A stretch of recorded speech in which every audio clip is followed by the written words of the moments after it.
Hey, good morning. It's Mark here with another morning rant. Time on deck. 5:24. Doing pretty good. Got up early, but not as early as I normally. Anyway, so the census came out. The census demographic numbers came out, and here's what it found. Let me take you to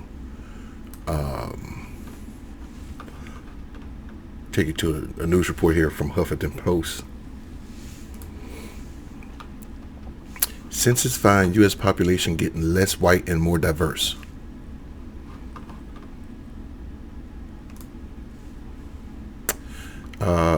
Yeah. The U.S. We, how should I put this?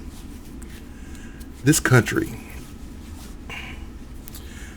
this country has slowly progressed to become more, of course, more diverse, less white. When you have a country that's a melting pot of different cultures and backgrounds and nationalities and races, and you know, the more, and I hate to say this, but the more recessive race of people are gonna start to fade away. And you know how back in the 1800s and the 19th century, 18th century, where they were saying that if you were a certain percentage of, if you had one drop of black blood, then you were considered black. You had to be not 3/5 of a person, but you had to be a certain percentage of Native American to be Native American, or to be considered part of a tribe or whatever. That's starting to affect white people, because if you mix a black person with a white person, you're going to get a black person. If you mix a white person with an Asian person, 9 times out of 10 you're going to get an Asian person. If you mix a white person with a Latino person, no, I'm going to get a Latino person. And same thing for Native American. White people are recessive, black genes are dominant. So there's no other way for me to put that. So this country and then there's another problem too, because when you talk about not just demographics, but when you talk about political parties, that doesn't mean because there are more diverse people in this country, that they're going to be more Democratic and less Republican. No, but it only means that the Republican Party, who's mostly old white men, they're going to have to diversify. And if they don't diversify within the next 10 years, 20 years, Republican Party is going to be gone, and you may have a fractured version of the Democratic Party. But you can go and read. I'm not going to read the whole thing here, but you can go and read this. The Census Bureau on Thursday issued its most detailed portrait yet of how the U.S. has changed over the past decade, releasing a trove of demographic data that will be used to redraw political maps across increasingly diverse country. Now, when you talk about diverse country, the reason why the census is so important, not only does it bring federal dollars to your district, but it also shows political parties and politicians how to tailor their message to their demographic. They don't know everybody in their district. They don't know everybody's political preference in their district. So they take polls, they take surveys, they use the census data to figure out what is my. Politicians are open books. Politicians are blank canvases, and they're going to cater themselves to their demographic. And that's why gerrymandering, I'm going to get to her in a minute. That's why gerrymandering has become so important, and that's why the districting in different cities and states have become so important, because look at this. This green area here is considered a district. Why is that considered a district? That is not a district. They just carved out an entire section here. And if you see these squares here, I want to assume, I could be wrong. You know what? I think I'm wrong. I think those are longitude and latitudes. But I could be wrong. Those could be county lines. Why aren't the county lines considered part of the district? Why does all this green area here, this little strip right here, that's a street? Why does all this have to be considered a district? And then look at Chicago. Because they know, this is Illinois, they know that Chicago is largely African American, Latino, whatever, is largely not white. So this area here, you can only assume, and I'm assuming here because I don't know for sure, I'm going to assume that this gray area, this green area here is white Republicans. Because the Chicago area, the Oak Park area, all this you would assume to be black. Because we know that Chicago is majority African American, Latino, whatever. So let's keep going. Because look at this. This is a district in Alabama. How is that a district? And it's right near the black belt of the South. I think it's like above the black belt a little bit, but it's in there. Here's another district. Look at this. This is Colorado. Colorado District 2. Look at this. Look at this line. I can't point to it. Look at this line right here. That's considered a district. That's considered part of the district. This is in Arizona. I'm not sure where this is at, but look at this district. And this is what I'm talking about when I'm talking about white people, black people, Republican, Democrat, Asian, Latino, the majority of this country becoming more diverse. They're not going to say more black, more white, more Latino. They're going to say more diverse because now the quote-unquote minority is soon becoming the majority. And the minority is the majority. So if the minority is the majority, then the minority is no longer the minority. And you can say the majority, which used to be white folk, they're now the minority. So when they say minorities and people of color, they may have to now say minorities of non-color or whatever. But yeah, these districts here are crazy. This is Illinois also. How is this a district? How is that a district? In California, this report over here says that California is largely Latino at 39%.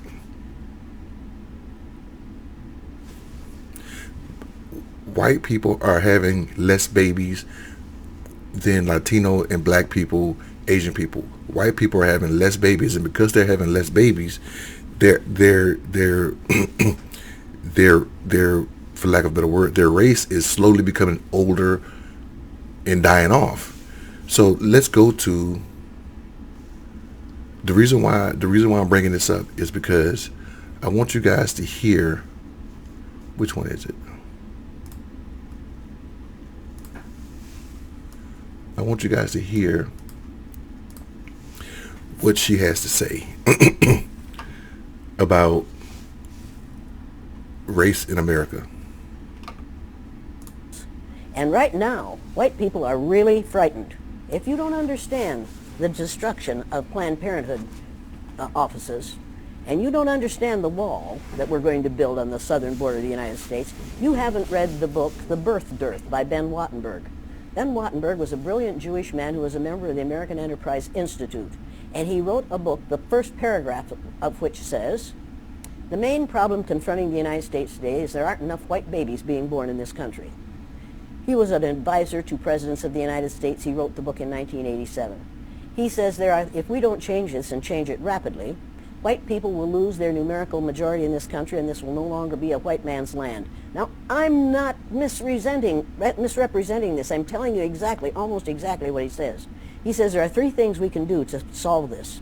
Number one, we could pay women to have babies, as they have been doing in Western European nations for years. Then he says, and these are his words, not mine, unfortunately, we would have to pay women of all colors to have babies, so we don't want to do that. He says the second thing we could do is increase the number of legal immigrants that are allowed into this country every year. Then once again he says, unfortunately, the vast majority of those wanting to come to this country today are people of color, so we don't want to do that. The third thing he says, and white women had better pay attention to this, 60% of the fetuses that are aborted every year are white. If we could keep that 60% alive, that would solve our birth dearth. 60%. 60% of fetuses that are aborted in this country are white. So how are they putting in black folk, Latino, quote unquote minorities? How is the story getting convoluted to think that there are black folk out there just making babies and aborting babies at an alarming clip? You would ask yourself, or you should ask yourself, if the Republican Party is so concerned about babies, they can't be racist, right? Because there's two different thoughts here. If black folk are aborting babies at an alarming clip, and the Republican Party is for abolishing abortion clinics, then you can correlate Republican Party care about black babies. But then you hear that number, that 60% of abortions in this country happen from white people. And then you say, oh, now I haven't looked it up, but if that number is true, then you can say Republican Party care about abortions because they know that the numbers skew heavily toward white women aborting more babies. That's why they care about abortion so much. That's why they care that Roe v. Wade be abolished. That's why they care that some abortion clinics be shut down. And what you don't understand is that Planned Parenthood is not just about abortions. We can get into the history of the founder of Planned Parenthood, and I agree with you on that. Go look that up. But I'm just talking about here and now. They offer low-income people assistance, medical care, medical advice, and contraceptives. So if this is the case, if what, and this was a couple of years ago, this YouTube clip says 2019, but I'm not sure. I would assume that this clip was made anywhere from 2016 to 2020, because she was talking about the Trump wall and everything like that. So it had to be made during Trump's presidency. If this is the case, and if in 1987 that book is accurate, then look at what's going on now. In the last 10 years, this country has become less white. We do a census every 10 years. Ever since 1790. Every 10 years we do a census. So if that's the case, and this country is becoming less and less white, you can ask yourself, then is that why the Republicans are so afraid of voting in certain districts? And I mean, that $1.5 trillion is going to be sent around this country and spread around this country, and that's why the census is so important. My wife and I, we did the census. We were actual census workers. I did some videos about that last year. It was okay experience. It could have been better, but it was an experience. So now you got to ask yourself. And you're asking yourself a lot of questions. I hope you don't answer these questions while you're walking down the street, because people are going to think you're crazy. What's going to happen to this country in the next 10 years? If this last census from 2010 to 2020 has proven that this country is becoming less and less white, what's going to happen in the next 10 years? In 2030, when we do another census, what is the census data going to show? Most of the money that's going to be coming out, because it shows, excuse me,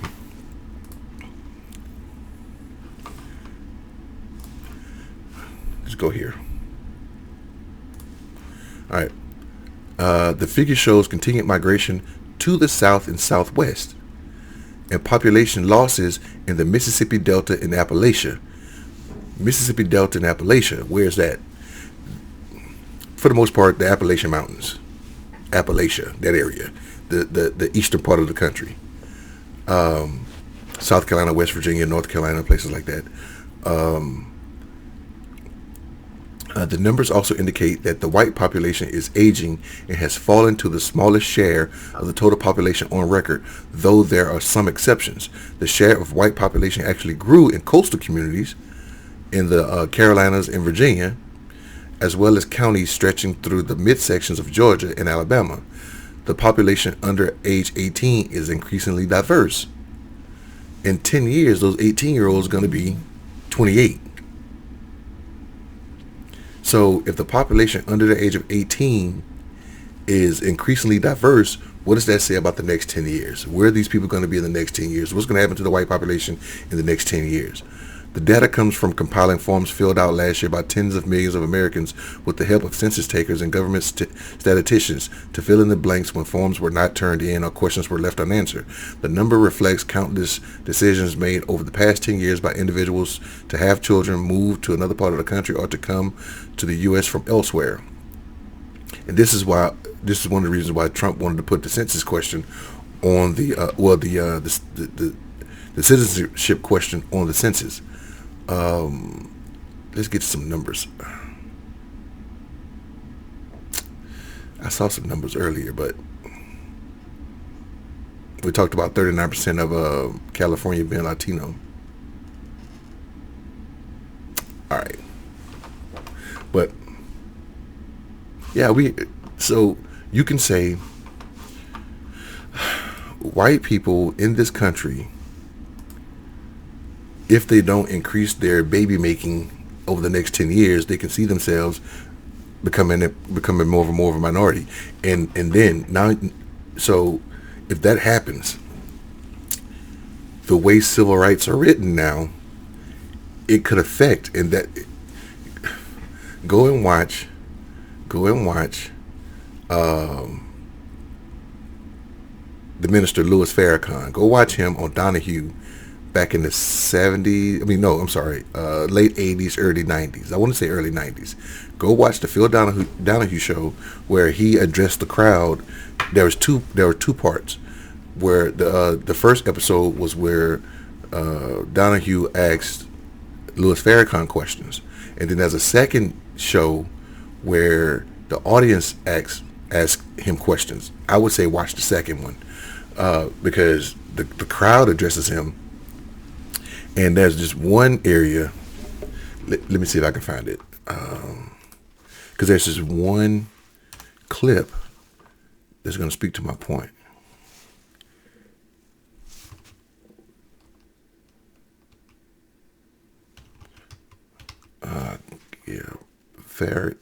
Farrakhan Donahue Part 2.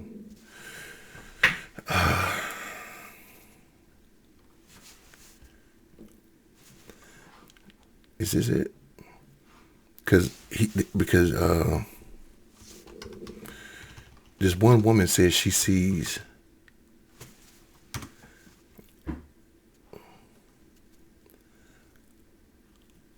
I'm gonna click on it, but because I want to see this one woman and how he addresses this one woman.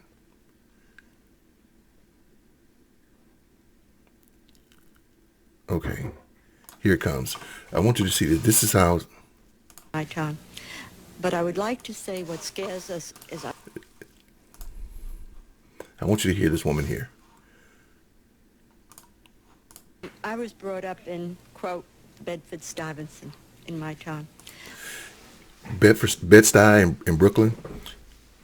We can go into white flight and all this other stuff, but for her to brag about being born in Bed-Stuy and living in Bed-Stuy, it's not the Bed-Stuy that was then. It was the Bed-Stuy that was in the whatever. But let's keep going.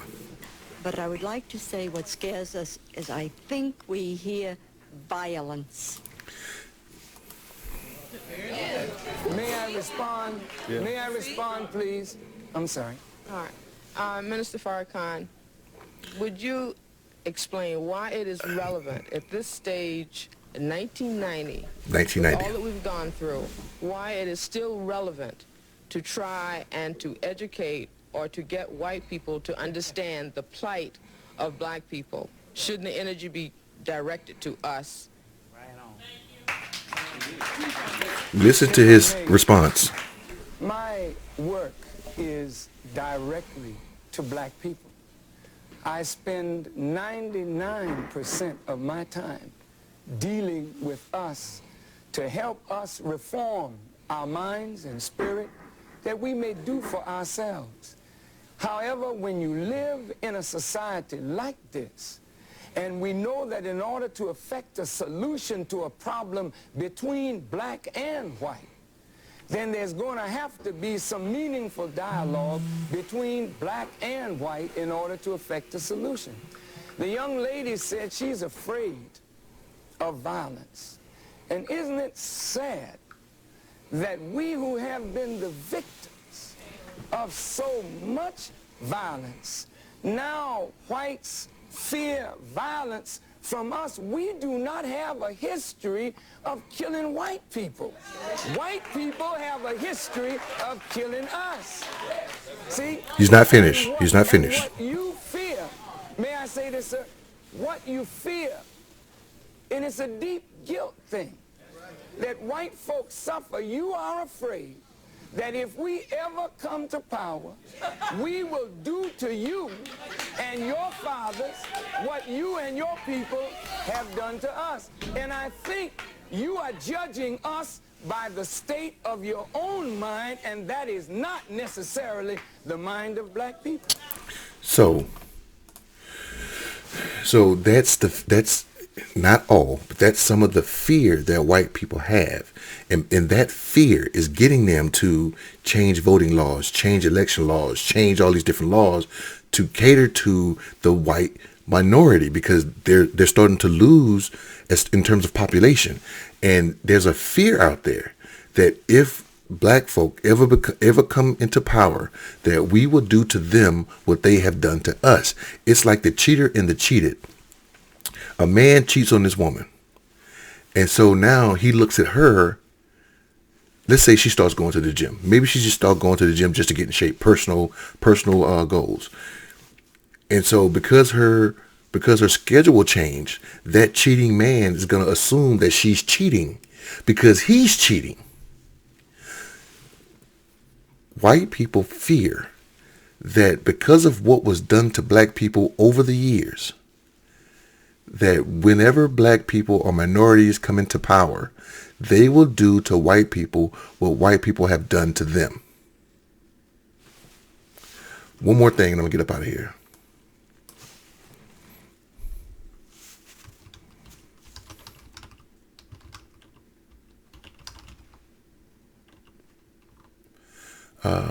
Change.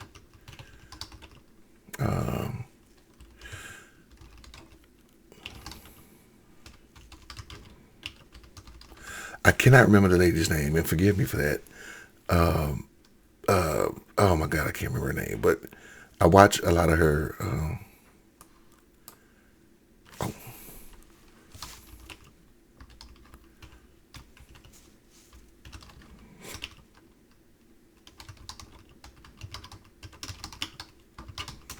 I want to show something. I don't, cause what's her name? I gotta get her name. Jane Elliott. Okay, I'm sorry. It was in my head too.